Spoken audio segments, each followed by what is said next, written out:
What's up, everybody? Welcome back to the channel. Oh my goodness. First of all, two things I want to say real quick. One, I'm still not feeling well. They sent me home from school yesterday and said, look, we're excusing all absences this week. There was only 4 other people there besides me out of a class of like 12. So everybody's just getting this weird flu thing. But regardless, I'm going to sound nasally. I might sneeze here and there. I'll try to cut out as much heavy breathing as I can, but I apologize for that. And also, this is going to be here until probably about March, give or take, when I get out of school. I just got better things to spend my money on, what little I do have for right now. So I wanted to give you 2 updates on projects, or 2 project updates, I should say. We're going to talk about this here, and then we're going to talk about the Jalopy we started a week or 2 ago. But we'll get to that guitar here in a minute. So in my previous video, we put together this LM386 board chip thing. It's a fuzz circuit. We put this together, we figured it out, but it was basic. You just plug it in and go, right? There was no button, there was no knobs, there was no, you know. So I spent yesterday figuring out how to, attach an on-off button, and of course something to, it's a volume gain, and I'll explain that here in a second, but I spent the day figuring it out. This is true bypass, so you can hear the guitar when it's not engaged. Here's the thing. This is technically both the volume and the gain right now. So if I were to hit the button right now with this all the way off, you're not going to get anything from the amp. Whereas here you can. I'll try to stand far back so you don't hear the strings.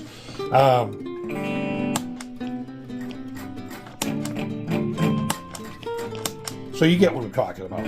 So I need to find a way to put an actual volume somewhere in the beginning of the circuit between probably, I don't know, the input. The input in the circuit board. Or maybe on the, I don't know, whichever way before this thing. So I can turn this to whatever grittiness I want it and then have a volume so I can unity volume with my amp here. We're using the Blackstar 6L6. It's got the EL34 tubes, not the, the Studio 10 EL34. Gee whiz, man. I'm telling you, I'm not feeling well at all. So I finally figured out how to get all this circuitry going, and I just jammed it into this pedal. I drilled the holes today, and it seems to be working. I still need to figure out how to get it closed. We're going to get an LED in here, and I will eventually get rid of the battery option and replace that with, a 9-volt socket, typical of what you'd see on most instrument pedals. So we're almost there. This is more of a prototype. If you saw the inside of this, you'd be like, oh my god, I gave no thought to cable management. This is all just jammed in here, ready to rock and roll. So let's have a listen to it with a proper volume. If you notice, like yesterday when I was demoing the other one, it kept going it's because I had to stick a screwdriver in that tiny little trim pot and turn it, and it just kept making some kind of weird connection or something. I don't know. So, here we go. Here we go. It's on. Can't hear anything, right? So let me turn it up a little. So we got it here at probably, a quarter of the way.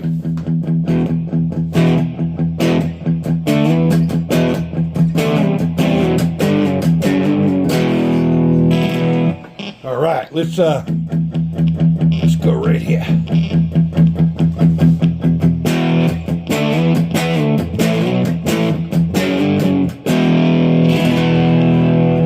Let's go 12 o'clock.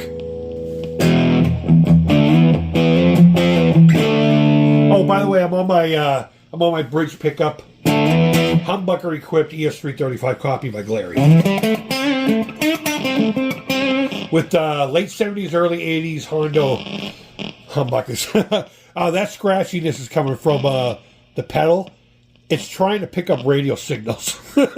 So you're definitely going to want to put a noise gate with this bad Larry. Let's push it. Let's push it. Let's push it to about right there.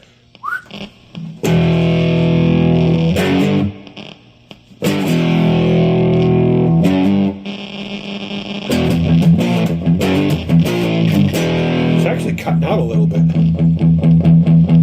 It sounded earlier.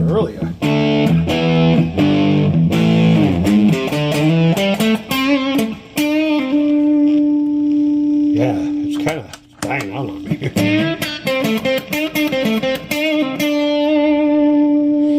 Because earlier, right about there was like the sweet spot. We're trying to amp up just a little bit.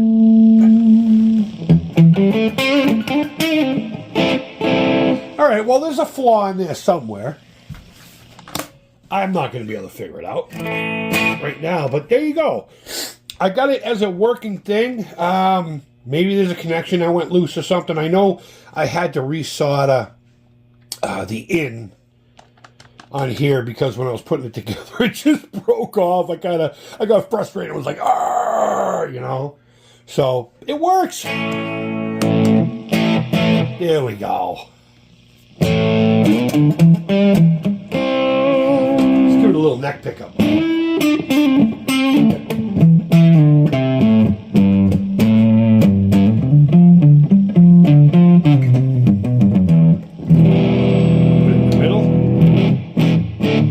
Actually, you know what I think it is? I think it's this chord. It's a cheap chord that came with the guitar. Alright, cool. On to the next project. And honestly, you know what? I'm okay with it having a little bit of a glitch there. We'll figure it out. It did sound way nicer. It sounded like, well, what you heard yesterday. Earlier. I don't know what's going on. Maybe I just need to get in there and reflow some solder. But either way, you have no idea how stoked I am. This is technically my very first effects pedal. And this, I think, is going to start a journey that I didn't want to go down. But, I mean, I'm going to school for electronic assembly, so... And that had nothing to do with this. This was planned a couple of years ago. I've just been too lazy to get in on it. So, your failures, though, you know what? It's frustrating in the moment, but it's part of the journey, and I flippin' love it. I love it. I love that this has a flaw. So now I can try to figure out that flaw and work it out. Plus, I need to figure out how to keep the damn thing together. That's the other thing is when the battery's plugged in or you have a jack in, that light will always shine whether the pedal's on or off. You know? So, speaking of, you know, flaws and or, you know, failures, I guess. I'm not going to call it a failure, but this is the Jalopy we started about a week or two ago.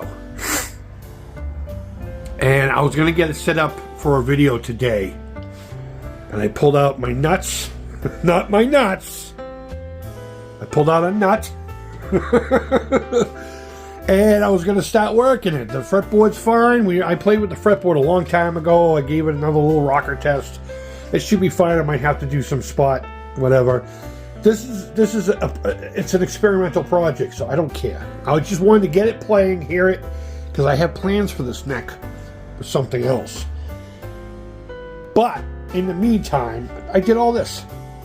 We glued this down in the last video. There's no block underneath it. And we did a couple other things, I believe. But since then, I jammed these in with drywall screws. These are from the Glary 335 that was just playing originally. I have two volume knobs. Notice no switch. These volume knobs dictate these right here. They're always on, unless, of course, you turn the volume off. But you can have them in any combination of volume, and oh man, I can't wait to hear this thing. I just threw this in here. That's from the, hold on. That loom is left over from when I was making this servo skull from Warhammer. Was it 40K? I don't know anything about Warhammer. I'm not even going to pretend.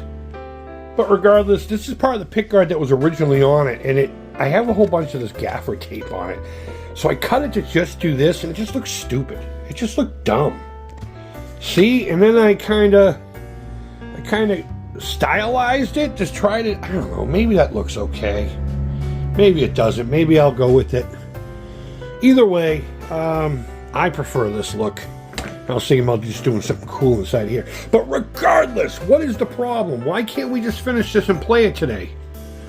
Well, because inevitably when you buy a whole pile of junk guitars to have parts and stuff, these two just happen to go together, you're going to find reasons why it became a junk guitar. And someone cut this nut slot way too deep. And even my raw nuts, oh my god. that are still, they still have slots, but they're, they haven't been sized. Are too small. So, I'm probably just going to get some styrene and fashion and that. I don't care. Because if I do end up using this neck for a project that's right over there, that body right there in the bottom, this is all going away. I'm going to have to graft a locking nut and or put a roller nut on this thing and then locking tuners. But regardless, there you go. There's the Jalopy. This is I am super stoked about this. This is super fun. I wish you got to hear it the way I heard it just before I hit record. And maybe it's just my head. No, I have a feeling it was that chord. All right, editing Chris here. Turned out it was none of the two I said before. The battery, yeah, probably. I mean, it was almost dying. But one of the leads to the volume here, or the gain, whatever you want to call it, the gain volume, broke free. So I think that was the problem. And it wasn't because I jammed. I actually put everything in here nicely.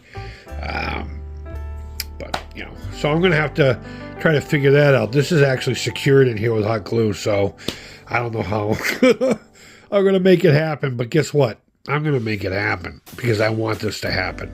I feel it was that cord. I'm going to go look for a more quality cable. And because I remember it crackling yesterday and cutting in and out when I was demoing the other LM386 Fuzz bang or whatever you call it. Guys, let me know in the comments what you think. I want to play this so bad. I can't. This was today's video. But it is what it is, you just gotta roll with the punches, guys. Thank you always so much for watching, wherever in the world you are. I hope you're doing well. A couple of new subscribers today, and a whole bunch this past week. Thank you. I really appreciate it. If you haven't subscribed, I typically don't try to ask, but please do. And until next time, again, I hope you're doing well. Take care, keep it real, and bye-bye. Oh, man, I'm having so much fun with this stuff. Music and art is great for the soul. So get off your ass and do something like this. It's fun.